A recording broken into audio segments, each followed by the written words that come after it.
Let me call you sweetheart, I'm in love with you. Let me hear you whisper that you love me too. Keep the love light glowing in your eyes so blue.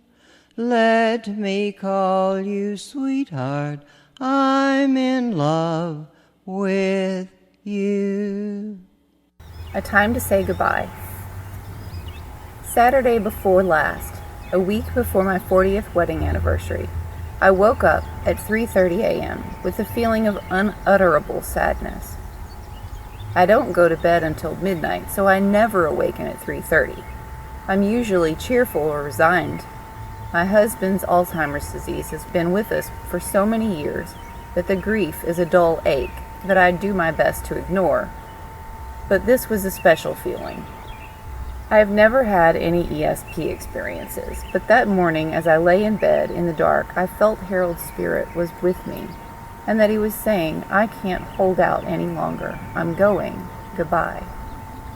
I knew that he was gravely ill because he had recently jerked the feeding tube out that the doctor had implanted into his stomach a few days before. I went to see him on Sunday afternoon. He looked very, very ill. His eyes were sunk back in their sockets. When I got home, I called and left word that I would be at Paintsville High School during the day so they could get in touch with me immediately if necessary. Last Wednesday, one of the nurses at Veterans Hospital called me and said that Harold was worse. I shared with her that I had felt that he had already said goodbye to me. She asked, "Have you told him it's all right for him to die?" "No," I said, "but I went to a seminar on death and dying, and the speaker said that the loved ones of a dying person should tell them that it's all right." She said, "It wouldn't hurt to give him your permission. We do that sometimes when they're in a great deal of pain." I left at noon and got to the VA hospital on Leestown Road in Lexington at 2:15. Harold was restless and obviously in pain. I sang to him "When We All Get to Heaven," a song he liked so well that he used to have us sing it often when he was Sunday school superintendent, even though our daughters, the organist and pianist at Liberty Baptist Church, glared at him because they said it was hard to play.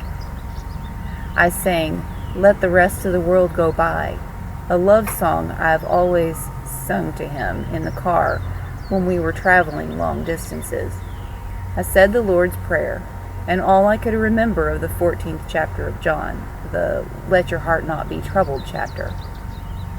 Then I told him, this person who was beautiful, intelligent, and the best man in the world, whose mind had been regressing for 10 years, and who was now unable to communicate at all, "You are so sick, and you hurt so much, that it will be all right if you go to heaven and stay with Jesus and Mother and Daddy.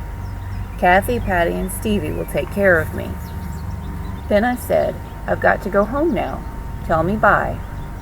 He opened his dull, glazed eyes and looked at me, and his lips moved. I went out of the room, and the nurse who had called came to me. I told her what I had done, and that I had seen both my parents and my mother-in-law get so sick that I prayed for them to die. I thought that I was handling it perfectly well until I found myself sobbing aloud on the nurse's shoulder. When I went back to see him on Friday afternoon, he was calm, but he would not react to me at all, and he wouldn't try to say bye. If he didn't have the IV and the NG tube, he would be gone. He may breathe a little while longer, a few weeks, a few months, but we have said our goodbyes. As the preacher says in Ecclesiastes, there is a time to be born and a time to die. Dying is a welcome part of living when one's life ends. With someone like you, a pal good and true, I'd like to leave it all behind and go and find some place that's known to God alone. Just a spot to call our own.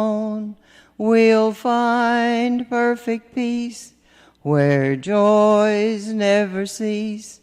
Out there beneath a kindly sky, we'll build a sweet little nest somewhere in the west, and let the rest of the world go by.